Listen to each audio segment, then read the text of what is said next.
Good morning, everybody. Today I am going to discuss about the rise of nationalism in Europe. This is the first lesson in class 10th, and this lesson is one of the most important lesson in your history. So first and foremost, know about what is meaning of nationalism. Nationalism means glorification of one's nation. जब हम अपने देश की बड़ाई करते हैं, अपने देश की प्रशंसा करते हैं, तो हम उसे नेशनलिज्म कहते हैं, राष्ट्रवाद। अपने देश के बारे में जितना हो सकता है, तो यह कैसे उभरा, how did it develop in different part of the world. तो we know very well in the ninth class you have read about French Revolution, and after French Revolution nationalism spread out from France to different part of the world. France की क्रांति के बाद ही यह nationalism जो है यह France के बाद दुनिया के अलग अलग देशों में फैला। In 1848 Frédéric Sorio, a French artist, made a 4 series of volume based on democrat and social republic. In this portrait, Frédéric Sorio visualized his dream that how a absolute institution destroy and a new form of society would form. In this portrait,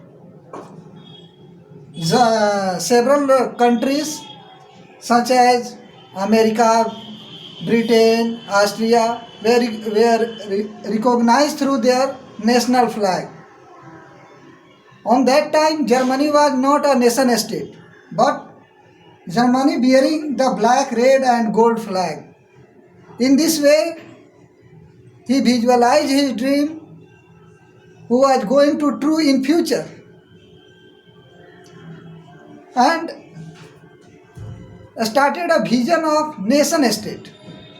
What is nation state? First and foremost, you know, nation state means when citizens of any particular area share their common history, geographical area and cultural value, and they combined with each other to live in that territory, that is known as nation state. In your book, nation state was one in which the majority of its citizens and not only its ruler come to develop a sense of common identity and share history or descent. इस lesson में जो है यहाँ पर जो है nation state के बारे में यही चर्चा किया गया है. And this nation state developed in different part of the world after French Revolution. What were ideologies of nation state in France? French language were promoted in different part of the world, and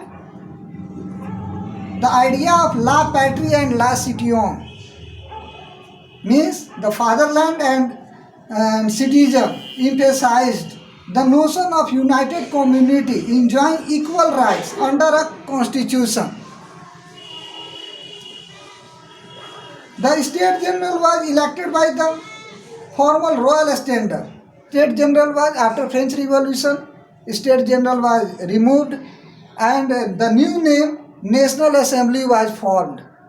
France की क्रांति के बाद जो है यह पहले state general था, अब जो है नेशनल असेंबली की स्थापना हो गई. यहाँ पर जो है कुछ यूनिक फीचर जो है वह देखने को मिल रहा है आपके बुक के माध्यम से. A centralized administrative system was put in place and it formulated uniform law for all citizens within its territory. Internal custom duties were abolished and a uniform system of weight and measures was adopted for the whole country. In this way, the nation became united and integrated. This idea emphasized the different part of the European country and they wanted to develop the ideology of France, who was developed after French Revolution. Napoleon also played important role in the development of nationalism, because when he came in power in 1804 and became the king of France, he introduced civil code. And according to civil code, which is known as also a Napoleonic code, away with all privileges based on birth, establish equality and the law, and secure the right to property. After French Revolution, right to property was abolished from France, and so many French people migrated from their country in other country. पर Napoleon बोला कि ये right to property जो है वह recommend रहेगा, और उसके बाद जो है काफ़ी लोग जो है फिर से रिटर्न हुए फ्रांस में। किसी के संपत्ति को नहीं छीना जा सकता है। तो इस तरह से जो है बाकी जो बेसिक राइट्स थे और जो ह्यूमन राइट्स तो था ही, राइट टू प्रॉपर्टी भी मिल गया। इसके बाद जो है फ्रांस का जो यह आइडियोलॉजी था वह दुनिया के अलग अलग भागों में फैलने लगा। खास कर जो है नेपोलियन जब इन्वेड किया बहुत सारे कंट्री पर, तो उसको जो है लोग जो है हरबिंगर की तरह सपोर्ट किया, एक मसीह है जो कि उनके देश में जो है सुधार लाने के लिए आया हुआ था। इस प्रकार से जो है यहाँ पर जो है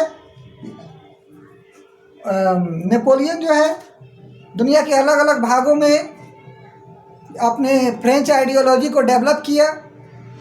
लेकिन जो फ्रांस में जो अधिकार था आम जनता को, वह जो है वहाँ पर जो है जिस देश को वह अपने कॉलोनाइज्ड बनाया, अपने अंडर में लिया, वहाँ पर जो है उन देशों में उस तरह का अधिकार नहीं दिया, जिसके परिणाम स्वरूप जो है काफ़ी अधिक संख्या में जो है वह लोग जो है वह बाद में अगेंस्ट हो गए फ्रेंच आइडियोलॉजी के, कि जो है हमें जो है अपने से खुद से मिलकर जो है वह नेशन स्टेट बनाना पड़ेगा। उस समय जो है अरिस्टोक्रेसी जो था वह फ्रांस में डेवलप था।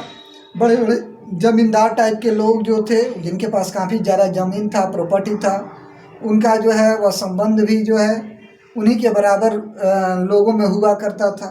और ख़ास कर वेस्टर्न और जो है सेंट्रल यूरोप में जो है इस तरह के लोग काफ़ी अधिक संख्या में थे।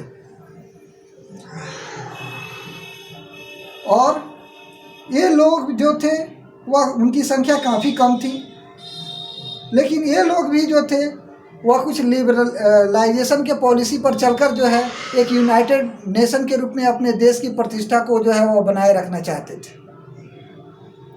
इसी एवज में जो है वह लिबरल नेशनलिज्म जो है एक इम्पोर्टेंट रोल अदा किया।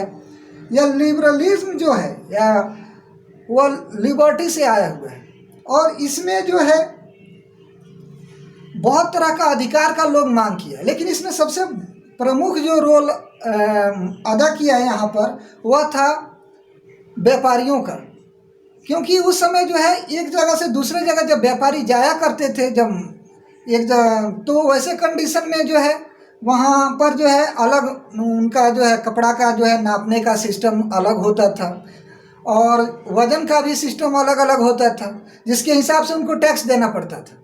तो अपने ही देश में अलग अलग इलाकों में अलग अलग रीजन में जब उनको इस तरह का हो रहा था, तो ऐसे कंडीशन में उन्हें व्यापार करने में काफ़ी दिक्कत हो रहा था। और ऐसे ही कंडीशन में उन्होंने एक खास करके जर्मनी में जो है जोल्वेरियन नाम का जो है एक ऑर्गेनाइजेशन सेटअप हुआ, जो कि वहाँ पर जो है वो व्यापारियों का एक संगठन था, और ये लोग जो थे वहाँ पर व्यापार को बढ़ावा देने में जो है एक दूसरे की मदद कर रहे थे। तो इन लोगों का भी जो है मुख्य रूप से जो है वह सपोर्ट था, ताकि जो है यह नेशनलिज्म के रूप में कि एक राष्ट्र जो है बनकर उभरे। ओके गाइस, आप मेरे वीडियो को सब्सक्राइब करना नहीं भूलिएगा, ताकि मैं इस लेसन का बाकी पार्ट्स जो है तुरंत आपके लिए ला पाऊँ। Okay, thank you.